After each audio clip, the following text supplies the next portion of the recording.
Good Thursday evening, ladies and gentlemen. August the 3rd, 2023. You are tuned into the Joseph Ben-Ami Show. I am your host, Joseph Ben-Ami. Thank you so much for joining. Tonight we're going to skip what we usually do during our first segment, and that is a quick survey of headlines, things that are in the news that I think you might be interested in. Not always political, not always controversial, not necessarily always conservative, although I do try to put a bit of a conservative perspective on those headlines and the news behind those headlines. But tonight I wanted to do something a little bit different. I want to spend the show talking about something that's very important to me, speaking from my heart, and that is the issue of whether or not the United States of America is going to continue to be the United States of America with everything that it has stood for historically, despite its periodic flaws. We all have flaws. Or is it going to turn into the banana states of America?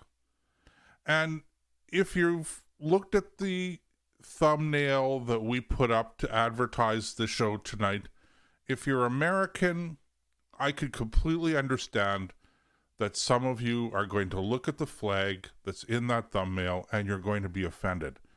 So let me start tonight's show by offering you, patriotic Americans, people of the silent majority, if you will, who care about the country, who care about the country you live in, who care about its reputation, and who care about the integrity of your flag. I apologize. I didn't mean to disrespect your flag, but I do mean to disrespect what I as a Canadian perceive to be happening in the United States. Now, before we go any further, let me deal with one aspect of this that I'm sure many of you, my friends in the United States, are going to be concerned about. You're going to say, well, who cares what you think? You're in Canada. Stick to your own problems. You guys have your own banana, not republic, but you guys have your own banana issues up there. And you wouldn't be wrong in leveling that criticism. And there are many of us up here who have been for years fighting back with varying degrees of success against the left-wing, ultra-progressive, extremist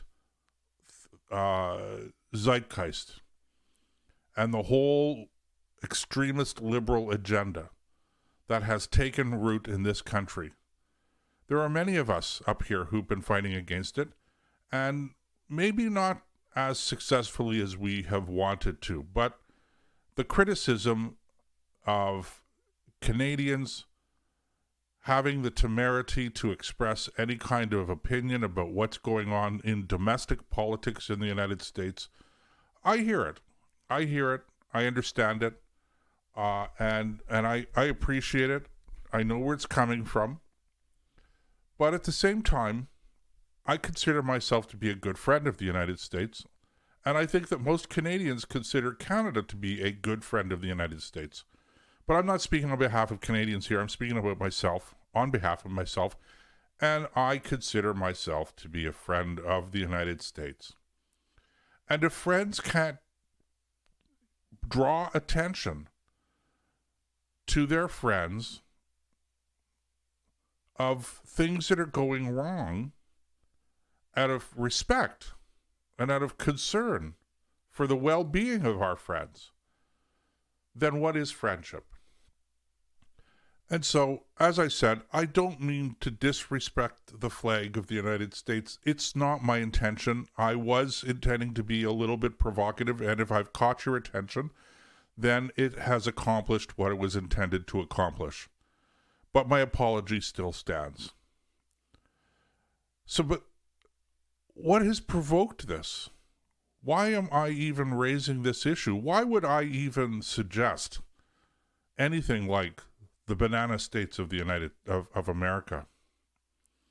Well, it really comes down to this. The straw, I think, that has broke the camel's back, so to speak, figuratively speaking, is the latest indictment against Donald Trump.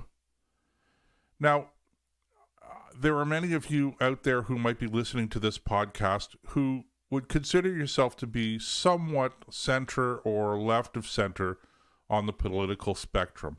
There are a lot of people out there who don't like Donald Trump.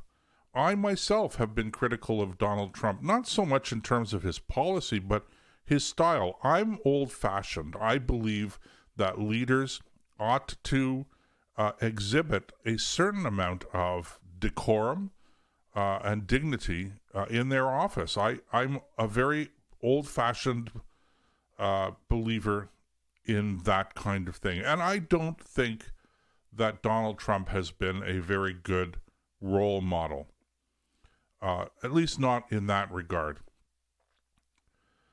Which I think is actually something that makes what I have to say here a little bit more credible.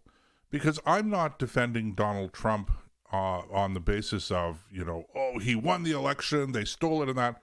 I'm not even touching that subject with a 10-foot pole.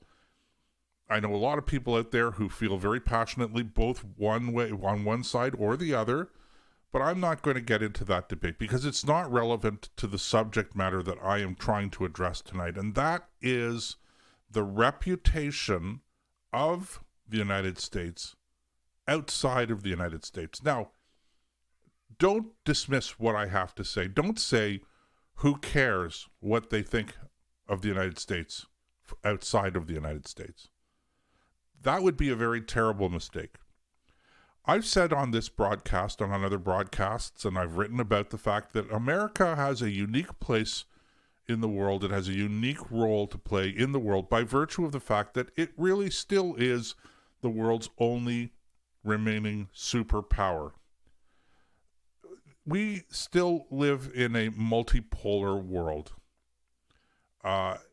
There are followers of the old Soviet Union, the Russians, maybe not as much as they're used to before, and they don't exhibit as much power as they used to before. The Chinese are rising, and they are filling some very important voids. We'll get into that a little bit later on in the podcast.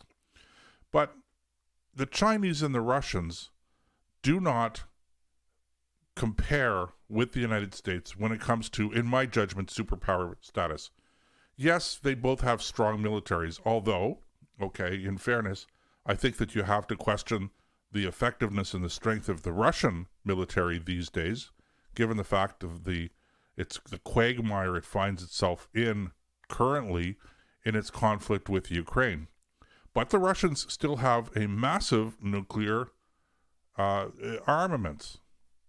And the Chinese, remember, also have nuclear weapons. We tend to forget about the Chinese in the international nuclear calculation.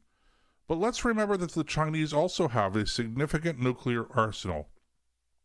And of course, they've been building up their conventional military forces, particularly their navy, in recent years, to the point where now we are very concerned about what Chinese intentions are in the South Pacific. But be that as it may, neither of these countries touches the United States on two other important factors that I consider to be essential to superpower status. The first is economy. Neither the Chinese economy nor the Russian economy, especially the Russian economy, comes anywhere close to the American economy. And the important thing here is not just the economy in dollars and cent size, GDP, etc., but in terms of innovation, in terms of industrial output capacity, potential. Neither of those two countries come close to what the United States can produce. And so I don't consider them to be on the same level as the United States when it comes to superpower status.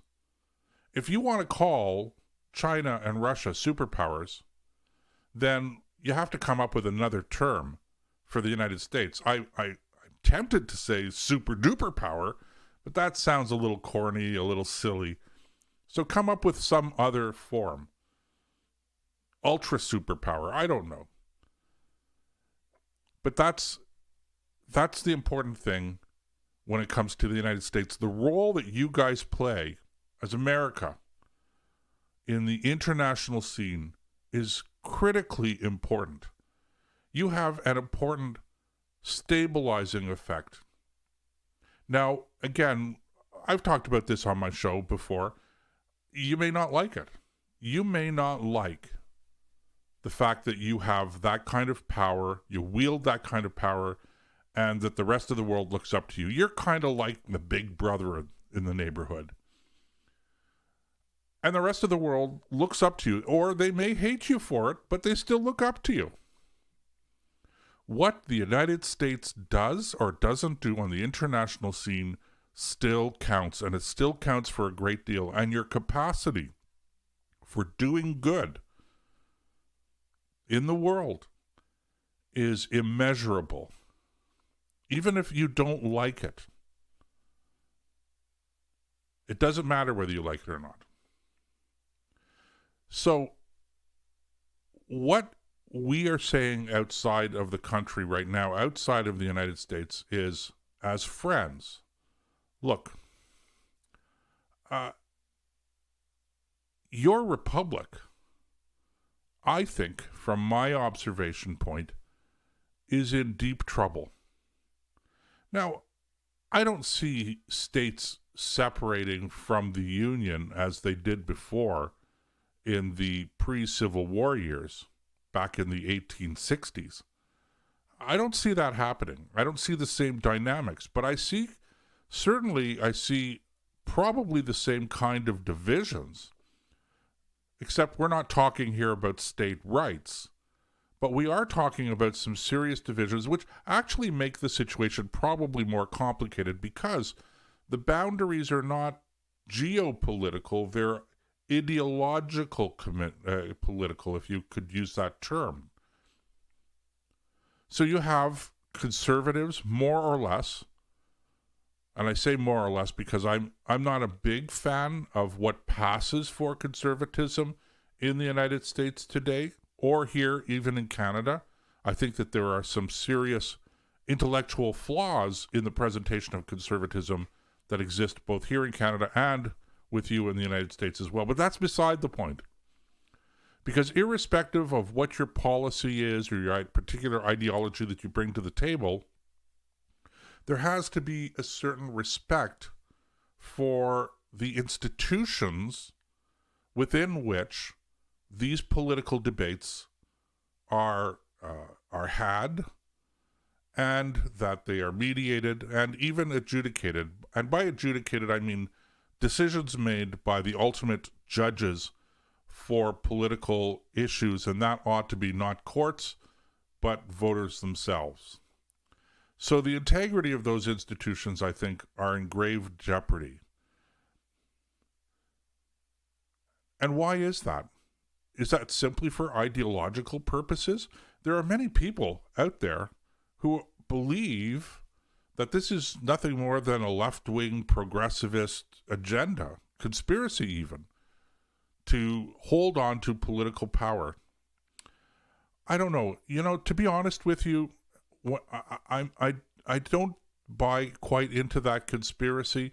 And let me be very crystal clear about what I criticize that theory on. I'm not critical of it because I think it's implausible. I think it gives too much credit. I don't think that a lot of what's going on has been well thought out. I see patterns, but I don't necessarily see, clear ideological goals that are being advanced by what's happening right now in the United States. This is more like a hockey team, one hockey team versus another hockey team. Okay? You could love hockey. You're a big hockey fan, but no matter how good the other team is, you're going to hate them. So it's sort of my team versus the other team, and that's what I see more than anything else. I don't see any envy here. I don't see any desire to move a particular policy agenda forward. I really don't. And I know many people here who are in this country that I have this discussion with, they think I'm completely wrong about that. But I don't think I'm wrong. I think that the left today, let's call it the neo-left, the neoliberals out there, I think that they've just lost all sense of propriety and all sense of direction, if you will. That's maybe a subject for another day. Look, let's take a quick break. We'll be back in a couple of minutes. I want to get back into it. I don't want to get too far off track here. I want to get back into what my concerns are about what's going on in the United States. So stick with us. We'll be back here in a couple of minutes on the Joseph Ben-Ami Show.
And we are back. You are tuned into the Joseph Ben-Ami Show for Wednesday, August the 3rd, 2023. I'm your host, Joseph Ben-Ami. Thank you so much for sticking with us. We're talking about the situation right now as it stands in the United States of America. And in case you're just joining us, let me reiterate a bit of an apology. I would do it again. So I'm not saying that I was wrong to do it, but I am sorry if I've offended anybody in the United States by using the flag design on the advertisement for tonight's show, because I wanted to provoke some kind of a question in people's minds. Are you going to be the United States of America with everything that you have stood for and fought for over 2 and plus centuries? Or are you going to become the banana states of America? And the only way I could illustrate that was by doing what I do with the American flag. So I didn't intend to disrespect. I don't think I disrespected, but I know that I probably will have offended some people. So I get it off my chest right now. I'm sorry. I did not mean to offend anyone. And if you are offended, please accept my apologies. That's my explanation. I don't take anything back. I think that I did the right thing, but I just wanted to put out there that explanation. So, what exactly characterizes a banana republic? Well, the first thing is this, okay? A lot of countries out there talk big about rule of law. And they may even dabble in the principle of rule of law from time to time. But the reality is that for most countries that are somewhat democratic, for most countries that profess to operate under the rule of law, it's a little shaky. What characterizes most of those countries is the fact that whatever political party is in power at the time, whatever president is in power at the time, depending on their political system, head of state, let's call it, okay? Whoever's making the political decisions, elected or not elected, but we're talking about elected countries right now. When they talk about the rule of law, really, they're talking about the rule of an individual within the law, and that individual in many of these countries doesn't necessarily respect the law completely. They've been known to manipulate things. They've been known to be somewhat corrupt in many ways. And so, we've always looked at these countries as what we call banana republics, as separate from tin pot dictatorships. The standard bearer for the rule of law in our day and age has been the United States of America. Now, I don't think that America has been historically better than we have been on this particular subject here in Canada, or the other former British countries like Australia, like New Zealand, and like the UK itself.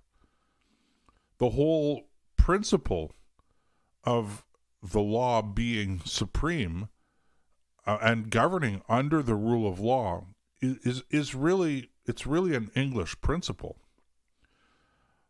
But you guys in the United States, because of the things, unique situation historically, geographically, economically, you have been for some time now the standard bearer, the country that the rest of the world looks up to because of your freedom, because of your political system, because of your commitment to the rule of law, or in some cases, other countries and leaders of other countries have looked down on that. But whether they look up to you or down on you, you have been the standard bearer. But all of that, just in the last few years, has begun to unravel. And this latest indictment of Donald Trump, as I said before, it's kind of like the proverbial straw that's broke the camel's back, at least as far as I'm concerned.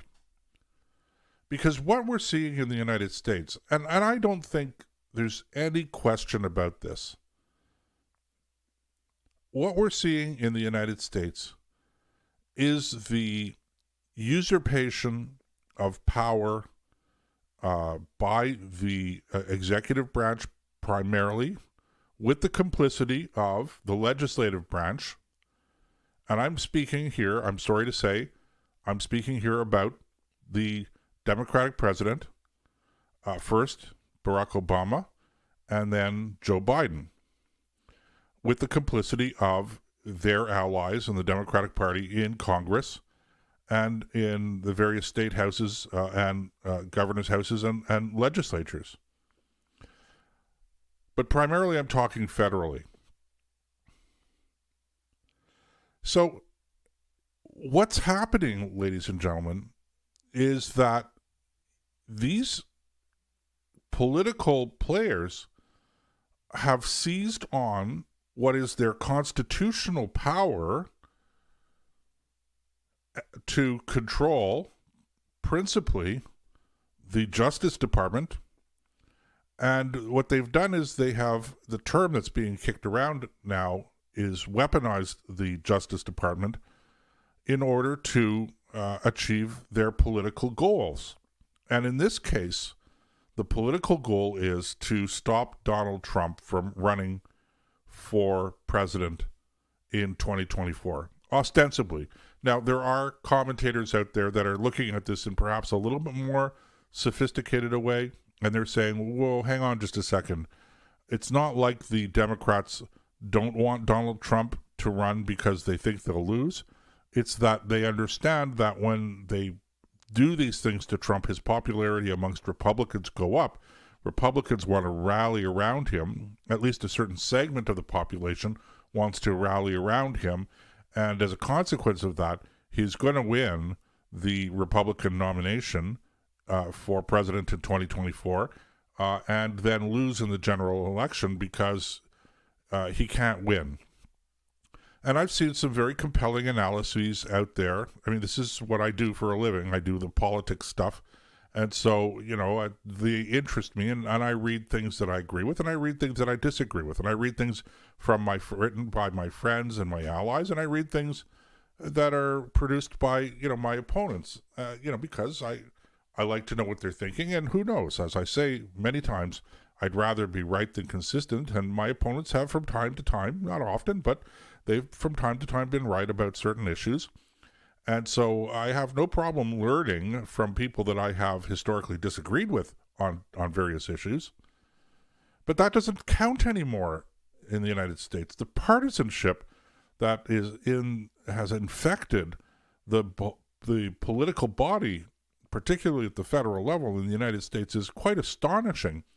And what's happening is you guys are first of all, okay, when we look at this, we're looking at this kind of thing and we're saying, this actually is the kind of thing, this idea of prosecuting the Justice Department that is led by the President of the United States is prosecuting repeatedly on flimsy grounds, in my judgment, from the evidence that I've seen from the indictments, is prosecuting the leading opponent for president of the current incumbent.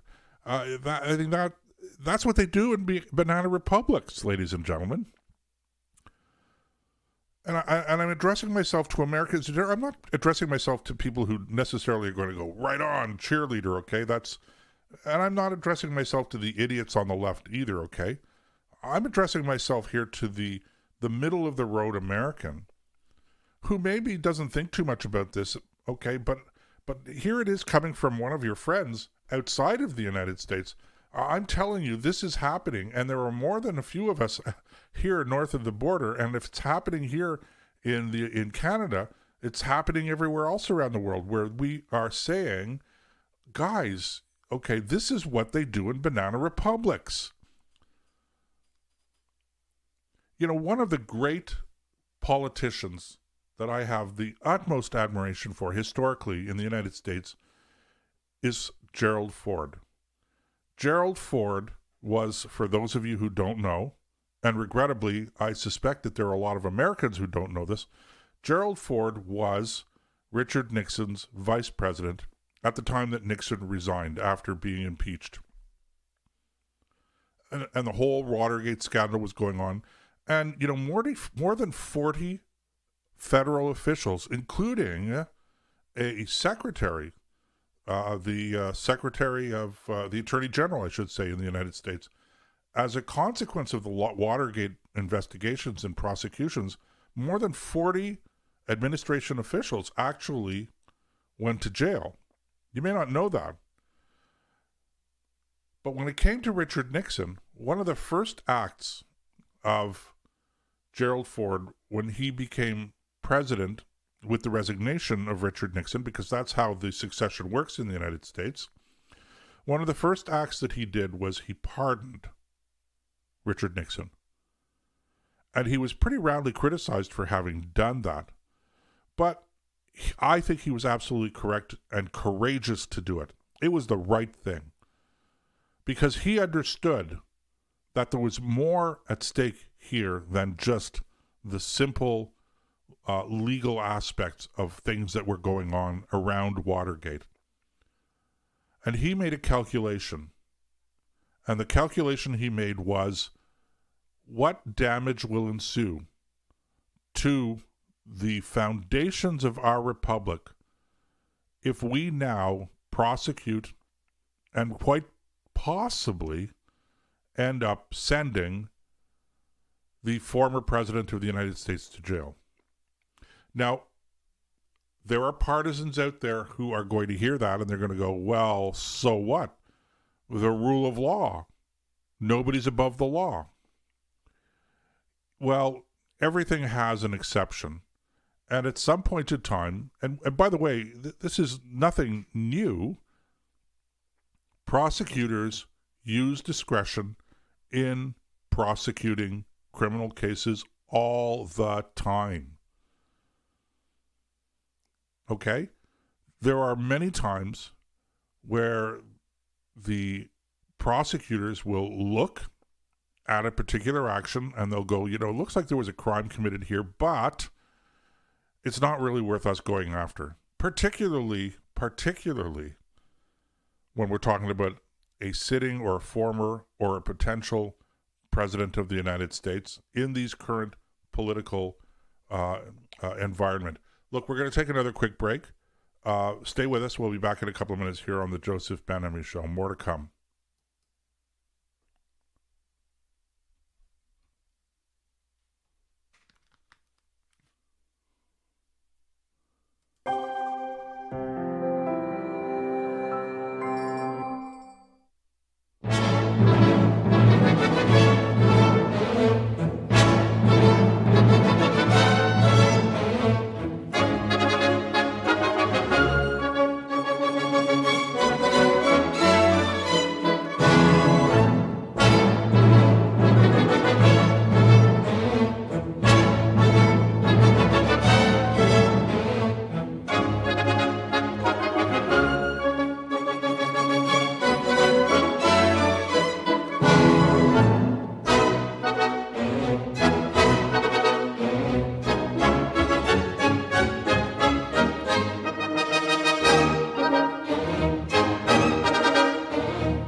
And we are back. Thank you for sticking with us. You are tuned into the Joseph Ben-Ami Show for Thursday. Gosh, I keep making that mistake. I'm always like a day behind. Thursday, August the 3rd, 2023. I'm your host, Joseph Ben-Ami. Okay, so we have been talking about the situation in the United States with the latest indictments against former president and prospective 2024 president Donald Trump. And the weakness of these indictments really, I think, boggles the mind. And to me, that is what makes it so clear that these prosecutions are politically motivated, as opposed to motivated by a zealous defense of the law. I think that that's absolutely clear. When I look at the indictments, when I look at the evidence that's been presented in the indictments, the charges, okay, and I look at the evidence that I'm sure that the prosecutors have other kinds of evidence that they'll probably be introducing moving forward. Not everything has been completely revealed, I'm sure, but I think that there is sufficient quantities of evidence, quote unquote, that have been revealed and made public that make it pretty clear that if you're objective and you look at it, they're going, that's pretty flimsy stuff. So it's clear, ladies and gentlemen, that these indictments are politically motivated, and they are motivated simply to do the maximum kind of damage or to interfere, I guess is the best way to put it, in the 2024 election. So if you're worried about political interference, there couldn't be anything more blatant than this political interference. That is what this is all about. Whether it's about trying to damage Trump to the point where he can't win, as is, the prevailing opinion, or, as I mentioned in the last segment, some of the pundits that I have read some of their analysis, they're coming at it from a little more sophisticated, a little more subtle point of view. They're saying, no, really what we want to do, or what the Democrats are doing here, is they're pulling out the stops, knowing that Trump supporters are going to rally around Donald Trump. They're going to make sure that he is the Republican nominee, and then he'll lose. I don't know who's right. As I like to say, anybody who predicts things is a liar, even if their prediction came true. So I'm not going to predict anything here. I'm not going to crystal ball gaze. It's not my intention. I'm just saying that it is obvious that these prosecutions are politically motivated.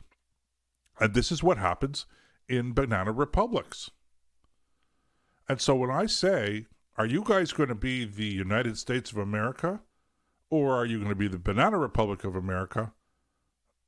I'm spot on. That's exactly the question that has to be answered. And I don't know what the solution here is. I at some point in time, the silent majority, whose reputation ultimately is being sullied by this these political shenanigans, predominantly from the left, somehow or other, you guys have to find a way to assert yourselves and to say to the political class, no more. Guys, no more. We're not tolerating this anymore.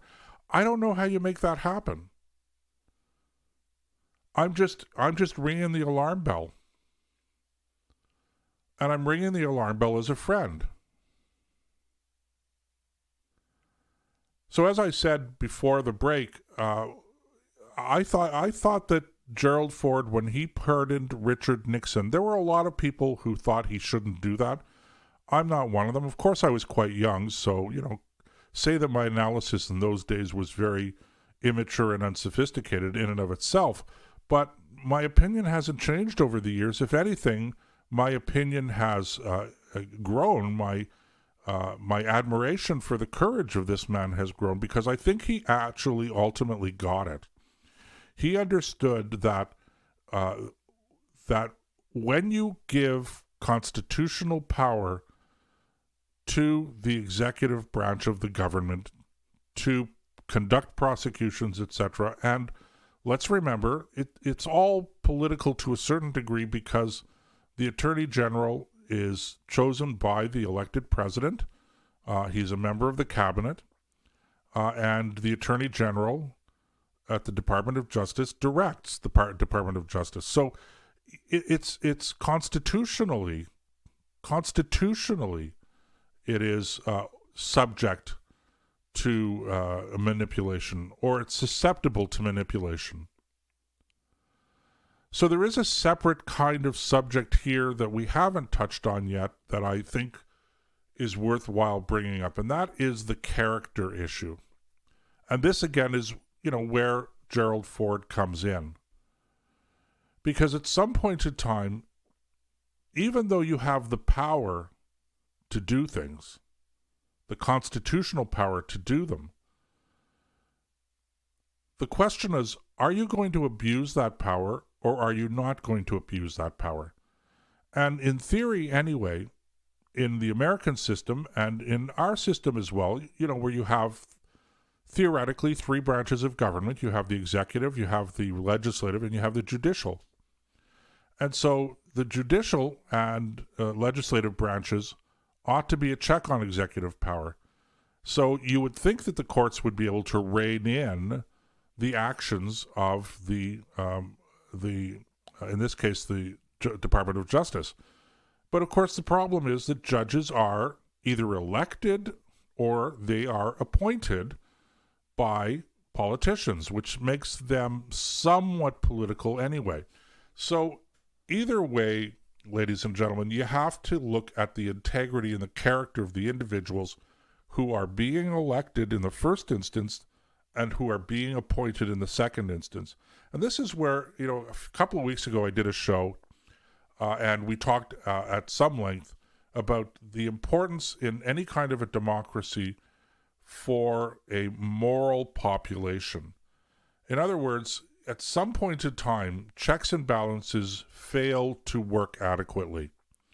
And so the only thing that you can do, the only thing that prevents ultimately abuse of power, there are some checks and balances that make it difficult to abuse power, but ultimately the ultimate check against abuse of power is personal integrity, is your personal character, where you look at the power that you have in your hands and you go, I must wield this immense power judiciously, morally, with integrity. And that all comes down to what kind of a person you are, which is why I talked about the need for morality, for a basic moral conduct, moral standards in the people that we elect. And that goes not just to the United States, but it goes also for us here in Canada, and it goes any democratic government. So that's an important element that needs to be, I think, very carefully considered as well. And in the case of Gerald Ford, I couldn't possibly say that he was informed in his decision by his religious feelings. I don't know enough about his background, his religious background, to be able to even speculate on that. But irrespective of his religious feelings, and I think that religion is a very important aspect to this, I don't want to get into that tonight, but irrespective of Gerald Ford's religious convictions, he had real life experience. He had spent a long time in the political field, and he understood the dangers involved in using the justice system to go after not just a sitting president, but a former president. And he was concerned about the damage that would ensue as a consequence of that. And so he pardoned Richard Nixon, and that was the very first step in the healing process. And a healing process was absolutely necessary at that time in America.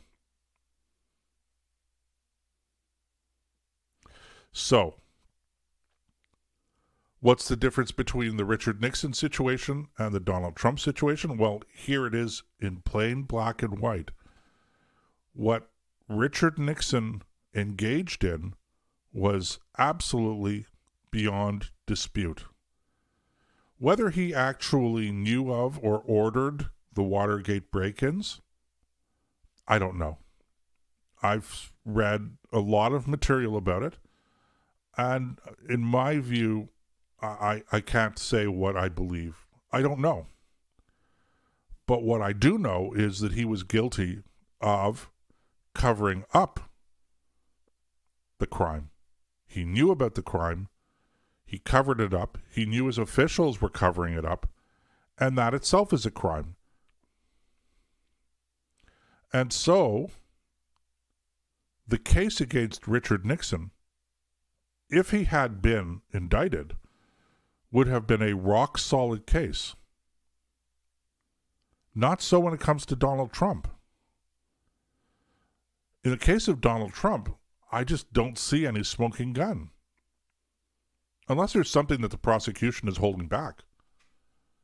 And so without a smoking gun, I mean, we all knew that there was a smoking gun when it came to Richard Nixon. That's why he was impeached. But what's happened is, even on the impeachment stuff, the impeachment of Donald Trump when he was the sitting president was based on nothing substantial. And it turns out some of the facts that were alleged at that time were demonstrably wrong. So again, it was the weaponization of the process. And I come back to this, okay, because I don't want you to dismiss what I'm saying here. Character counts. Character is very important. When you're elected, when you become invested into a position of authority, such as President of the United States and the cabinet ministers in the United States, and this again goes to everywhere else, you can abuse that power. And while there may be constitutional reasons or opportunities to check that abuse, I mean, the reality of the situation is, ladies and gentlemen, that we are going to, you will find that I'm a little confused here because I'm just getting a tornado alert here on my phone, which of course doesn't mean that there's a tornado.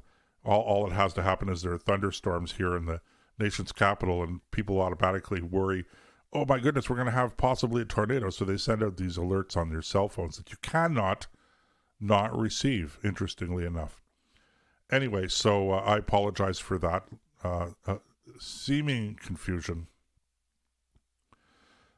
So anyway, even if there are constitutional methods to provide checks against the abuse of executive power, as I was saying, even in those cases, ladies and gentlemen, the fact is that you can still abuse the power and ignore the constitutional checks and even the personnel, the people who are put in place in order to exercise those checks to keep the executive branch on the straight and narrow. Even those people are susceptible to moral failing. So it all comes down to character. The character of the people that you're electing, the character of the people who are being appointed to positions of authority by the people that you have elected. That's what it all comes down to. And we're seeing a complete breakdown of this in the United States. So all of this, ladies and gentlemen, is to say that, moral basis, character, morality, and frankly, I think the religious integrity of individuals who are finding themselves put into positions of authority it's important. You cannot have an amoral society. That's a separate topic from tonight, okay? But I think it's important. I think it's related. All right. I'm looking at the clock, and I think what we'll do is we'll go for our final break now and come back. And there are a couple of more aspects of this that I'd like to discuss when we come back. So stay with us, ladies and gentlemen. We'll be back here on the Joseph Ben Show in a couple of minutes. Don't go away.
And we are back. Thank you for sticking with us. You are tuned into the Joseph Ben-Ami Show for Thursday, August the 3rd, 2023. I'm your host, Joseph Ben-Ami. And during that break, I just silenced my alerts on my cell phone, which required a little bit of just looking into it. But now we will not be interrupted, at least not for the remainder of this show. So we've been talking about whether or not the United States is going to remain the United States of America or become the banana states of America. And we've sort of delved into that from a whole bunch of different angles. But I want to spend the next few minutes here this evening talking about international implications.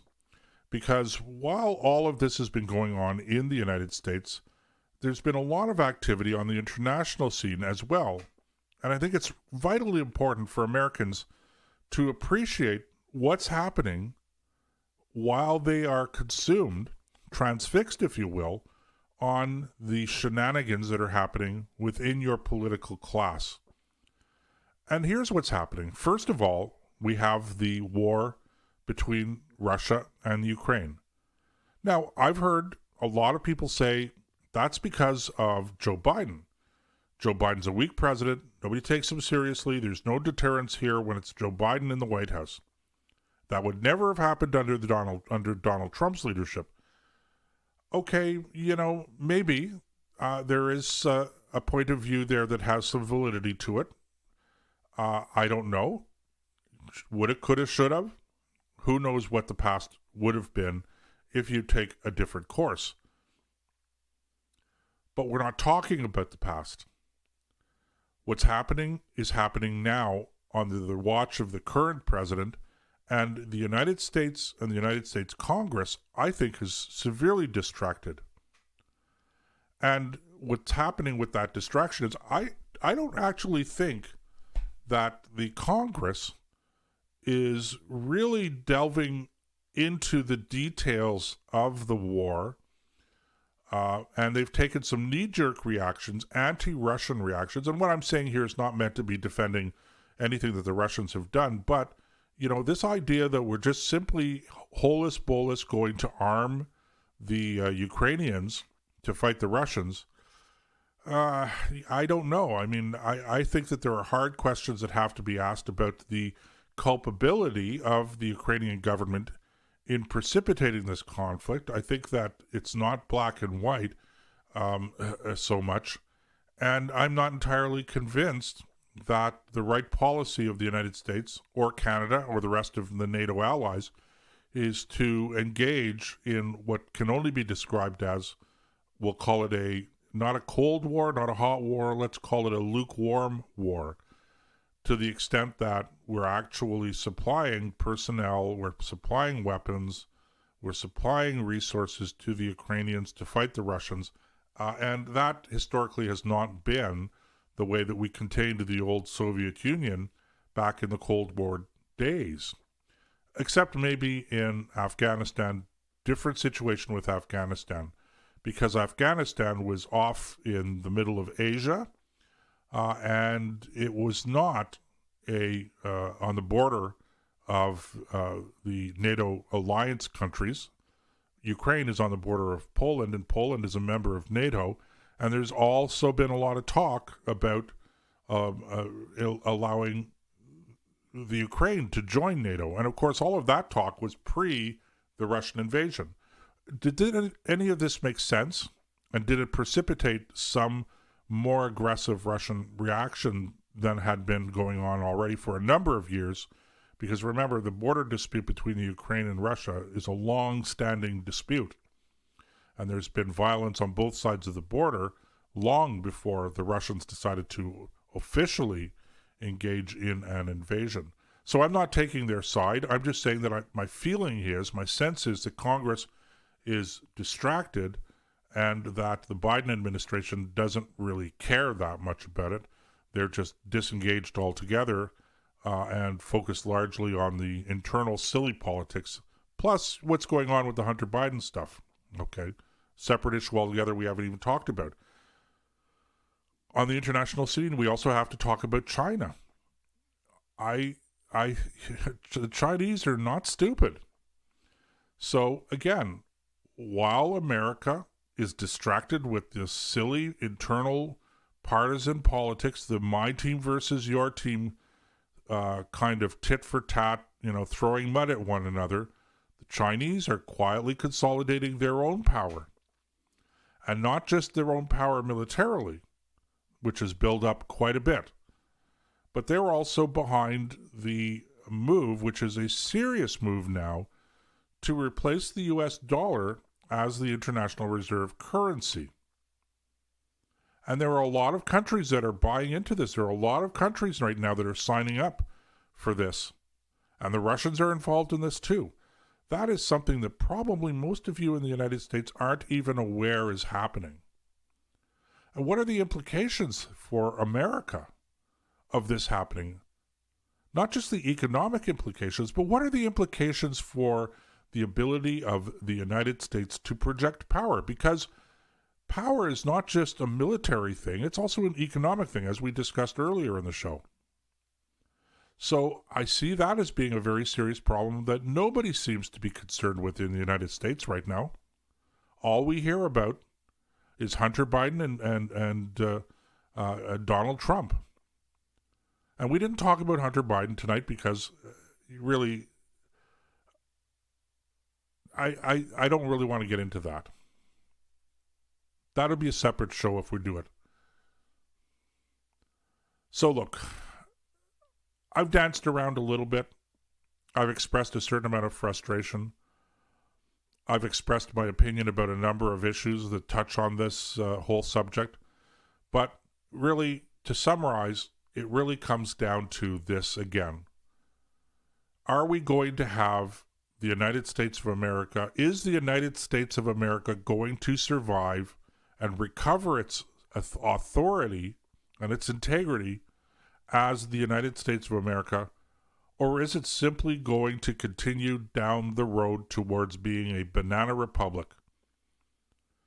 So the choice is clear.